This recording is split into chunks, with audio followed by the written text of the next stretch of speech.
Chers amis, dans le chapitre 1, nous avons vu de quoi était composée une membrane épirétinienne idiopathique, en fait d'un simple mélange de hyaloïdes postérieurs et de glioses essentiellement astrocytaires au contact de la limitante interne. Nous allons voir maintenant pourquoi il y a cette prolifération astrocytaire, quel est le mécanisme initiateur de cette membrane épirétinienne, et surtout, nous allons tenter de comprendre comment l'ablation de la limitante interne peut exercer un tel effet bénéfique.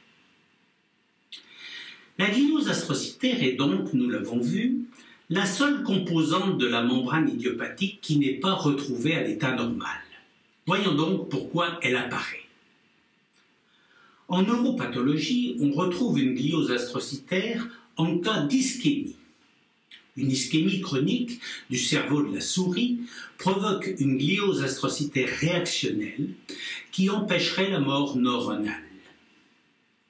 À l'opposé, une réduction de la GFAP dans les astrocytes périvasculaires s'accompagne d'une augmentation de la rupture de la barrière et d'une mort cellulaire rapide. C'est donc un mécanisme protecteur face à l'ischémie. Pour la membrane idiopathique, beaucoup d'arguments cliniques confirment l'hypothèse que, comme au niveau du système nerveux central, c'est l'ischémie qui est l'initiateur de cette réaction rétinienne. Premièrement, si l'on observe bien les rétines autour des membranes idiopathiques, on verra pratiquement toujours des anomalies vasculaires comme des signes de croisement ou des constrictions vasculaires. Deuxièmement, l'œdème qui accompagne la membrane est un signe d'ischémie. Troisièmement, Frank Beckey a prouvé qu'en cas de membrane idiopathique, l'ERG multifocale montre un retard de l'onde P1 retrouvé normalement dans les membranes rétiniennes ischémiques. Enfin, Zofia Michalewska a montré qu'en source OCT, les membranes idiopathiques s'accompagnent d'une augmentation de l'épaisseur choroïdienne, signe d'ischémie rétinienne. Donc, même si d'autres mécanismes, comme certains désordres neurodégénératifs ou inflammatoires, peuvent aussi être à l'origine d'une gliose astrocytaire réactionnelle, nous pensons que c'est l'ischémie chronique qui est l'hypothèse la plus probable. D'ailleurs, cette prolifération astrocytaire qui se développe horizontalement au niveau des couches internes de la rétine semble protéger ces couches internes des conséquences ischémiques puisque dans la plupart des cas, l'œdème cystoïde développé au niveau des couches externes n'envahit pas ces couches internes. Il est par contre certains cas quand l'ischémie se produit de façon plus brutale et que la prolifération astrocytaire n'a pas le temps de se réaliser, où l'œdème peut s'organiser en œdème macrokystique et occuper toute la rétine. Ainsi, comme c'est le cas en neuropathologie, cette gliose astrocytaire apparaît bien comme un mécanisme protecteur face à l'ischémie. Mais alors, une question vient immédiatement à l'esprit. Comment le fait d'enlever une structure protectrice en même temps que la limitante interne peut avoir un effet bénéfique sur la fonction visuelle? En d'autres termes, comment ça marche l'ablation de la limitante interne? Pour vous l'expliquer, je vais volontairement être très simplificateur. Si vous voulez en savoir plus, référez-vous aux articles que Claude Baucher va publier dans les semaines à venir. Claude est dans ce domaine un vrai puits de science. Elle a passé 5 années à lire tous les articles de microbiologie et de neurosciences sur la gliose et les mécanismes réactionnels, sur les microvilli et les transferts membranaires, transmembranaires, etc., pour vérifier si ce que Yvette et moi avions trouvé était conforme aux données de la neuroscience ou simplement une pure intuition. Je ne crois pas trahir sa pensée en disant que ce que je vais vous expliquer de façon schématique est tout à fait conforme aux données actuelles de la neurobiologie. Pour comprendre comment ça marche, l'ablation de la limitante interne, il faut d'abord se rappeler ces deux choses que nous venons de voir. La première, c'est que la membrane épirétinienne idiopathique n'est pas une maladie. Et la deuxième, c'est que la gliose astrocytaire est un mécanisme protecteur face à l'ischémie. Ce n'est donc pas en enlevant quelque chose de néfaste que l'on rend service au malade, c'est en provoquant une réaction rétinienne. Car la rétine, comme le système nerveux central, réagit spontanément aux agressions. Le premier type de réaction, nous l'avons vu, c'est la gliose astrocytaire en réaction à l'ischémie. Le problème, c'est que dans la rétine, les astrocytes ne sont situés que dans les couches internes, puisque, pour répondre à leur fonction de nutrition du nerf, ils ont un pied sur le vaisseau et un pied sur l'axone. C'est d'ailleurs pour ça qu'en enlevant la limitante interne, on crée ici ou là des micro-hémorragies à cause de cet ancrage vasculaire des astrocytes.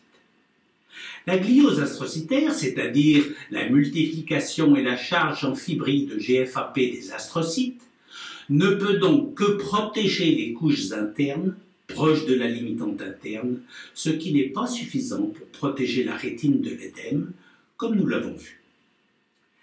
Mais ma femme Yvette a montré qu'il y a des cas où, malgré une ischémie, il n'y a pas du tout d'édème dans les couches externes, parce que, à la gliose astrocytaire, s'ajoute une gliose des cellules de Müller, étendue perpendiculairement de la limitante interne à la limitante externe, et accomplissant cette fois-ci un rôle protecteur à toute l'épaisseur rétinienne. Ces cas sont, à chaque fois, les cas où l'ischémie est associée à un décollement de rétine. Voici deux exemples qui illustrent parfaitement cette découverte. Il s'agit de deux yeux droits énucléés pour mélanome malin, comprimant le nerf optique et engendrant donc des lésions ischémiques.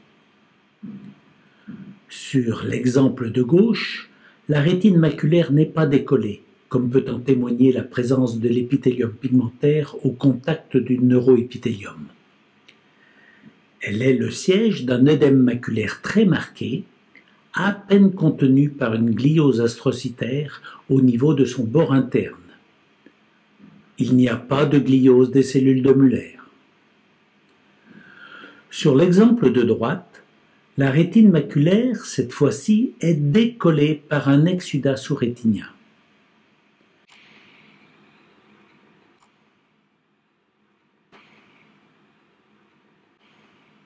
À la gliose astrocytaire s'est associée une gliose des cellules de Müller, occupant toute l'épaisseur rétinienne et empêchant tout œdème de s'installer.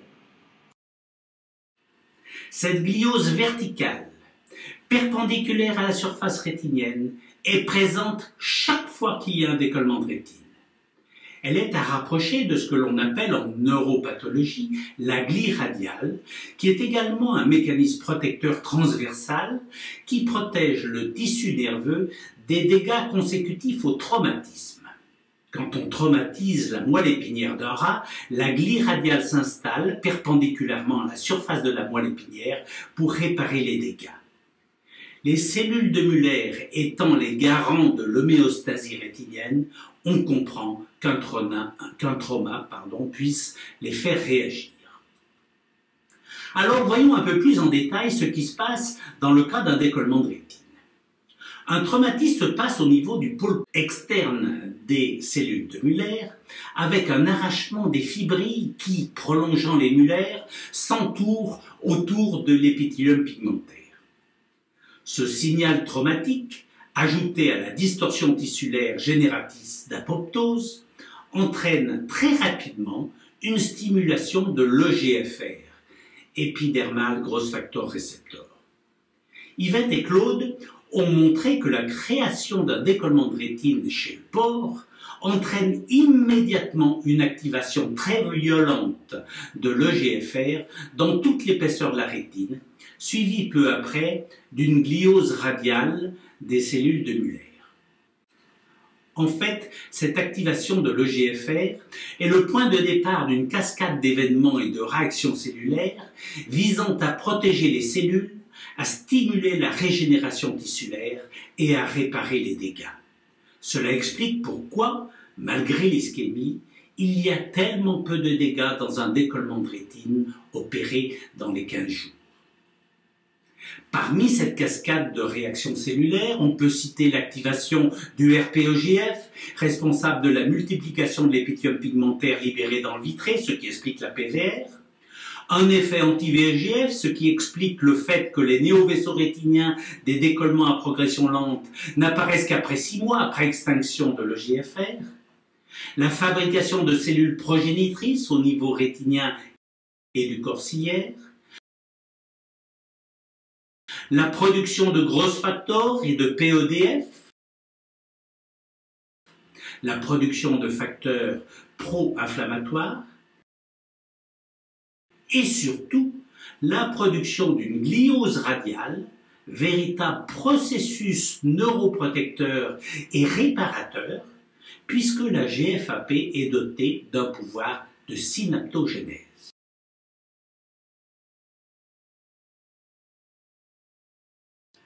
On voit donc la richesse en mécanismes protecteurs et réparateurs que la rétine met en place en cas de traumatisme au niveau du pôle externe des cellules de Muller.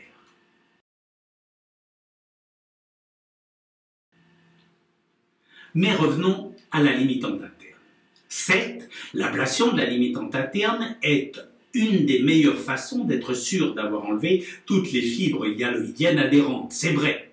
Et cela explique la disparition des métamorphopsies après pelage de la limitante. Mais en aucun cas cela ne peut expliquer cette amélioration fonctionnelle nettement supérieure par rapport au cas où l'on n'a pratiqué qu'une simple ablation de membrane épirétinienne. Il doit donc y avoir, en plus, un mécanisme réparateur.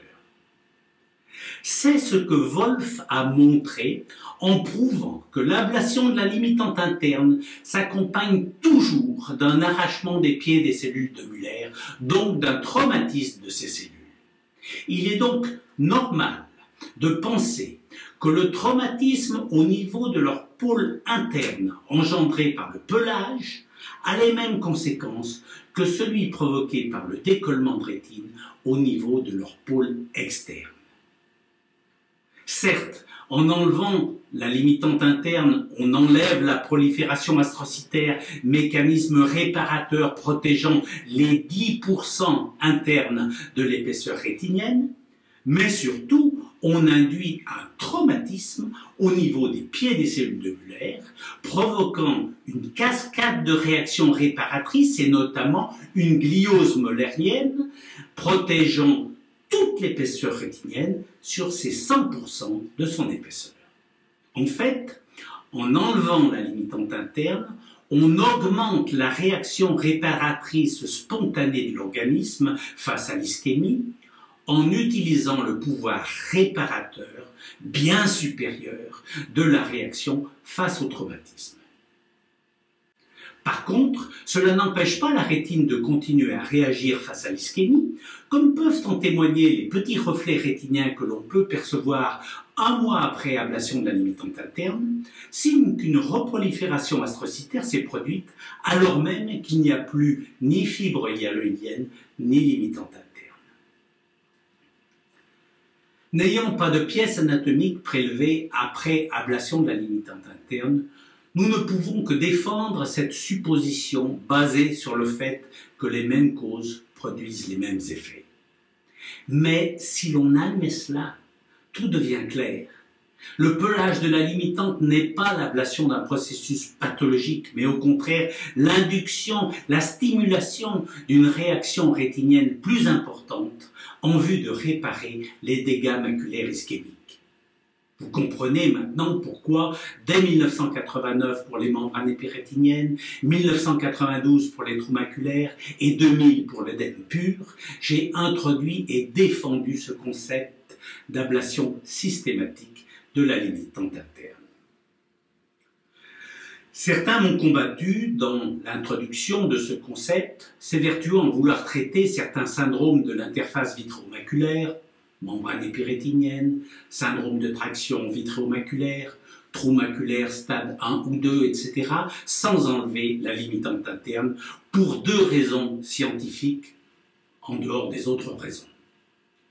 La première raison, c'est qu'il est prouvé que le pelage de la limitante interne entraîne des altérations électriques de la rétine avec des lésions visibles à l'ERG multifocal. Mais c'est justement pour ça que ça marche. C'est parce que cela crée un micro-trauma.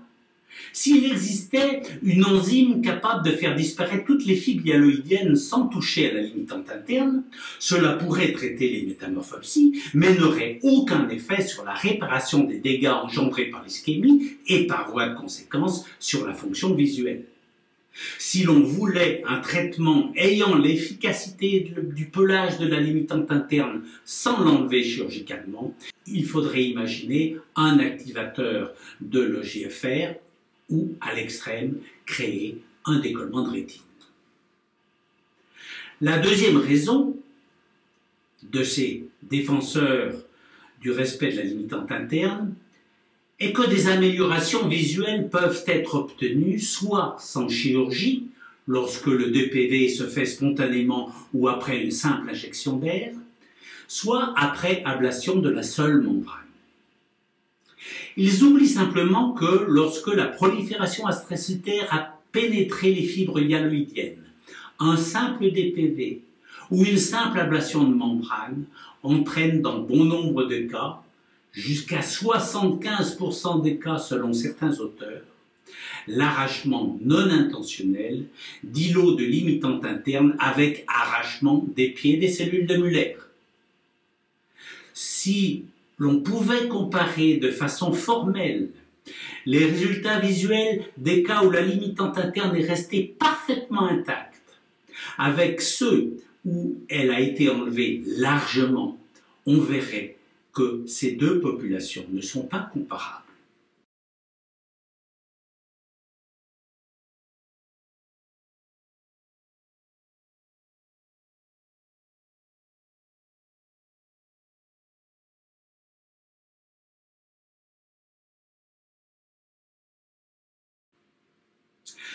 Voilà donc notre explication de comment marche le pelage de la limitante interne. Alors, si, comme on l'a vu précédemment, la seule différence anatomique entre l'œdème et la membrane idiopathique réside dans la présence ou l'absence du complexe hyaloïde postérieur prolifération astrocytaire, ne peut-on pas imaginer que cette cascade de réactions réparatrices induite par l'ablation de la limitante interne puisse avoir les mêmes effets bénéfiques dans l'œdème pur? C'est ce que nous verrons dans un prochain chapitre.